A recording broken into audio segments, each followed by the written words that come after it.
Okay. A few minutes ago, I was going to take out my trash. I had some like cardboard boxes, and those things are sometimes sharp, like on the edges. And I thought, I need my gloves, right? Where are my heavy gloves? And so I started to think, where are my gloves? Are they in this backpack, my big backpack or my small backpack? Where did I put them? You know, like where did I lay those things last? And I started thinking about gloves and things that you easily lose. And I thought about how can I prevent that from happening? And so I remembered that the best way to do it is to always have the same place where you put something, right? And so it reminded me of where I first heard this expression, and the expression is a place for everything and everything in its place. Now that sounds pretty simple, but if you're coming to English from another language, you're not going to have heard that, right? It, it's easy to understand, right?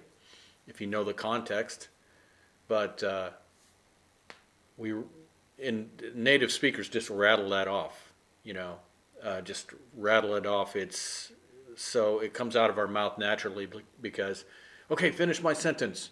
A place for everything, and the other native speaker is going to say, and everything in its place. So anyway, that's why this video is useful, essentially for either non-native speakers or people who have just heard that expression.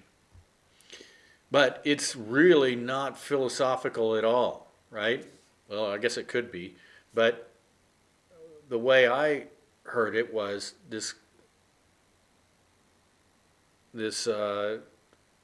guy when I was growing up. Actually, his daughter was my babysitter, right? Or they'd say kid setter because I was still kind of like not really a baby, right? But it's when my mom was at work, she needed somebody to watch me, right? So anyway, her father had this garage, and on the garage was a lot of little hooks, and on each hook was a tool. Now, he guarded that system very jealously. No, not jealously. Very, he guarded that system very seriously. In other words, if one of us would use one of his tools, a hammer or a wrench or whatever,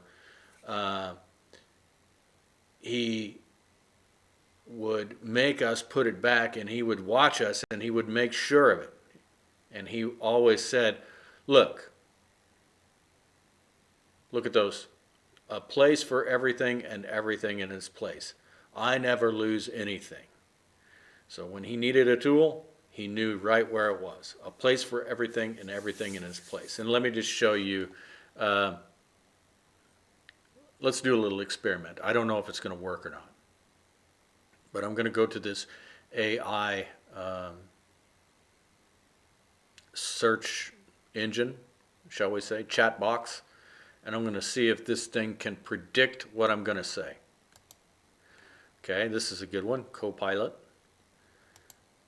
So I already typed in a place because I need to give it a kind of a little hint, right? So let's tab and see if this can predict it. It predicted place. No, okay, I got to give it a little help. Okay, so a place for, and let's tab it. Now, I'm sure that it's got it from now. Okay.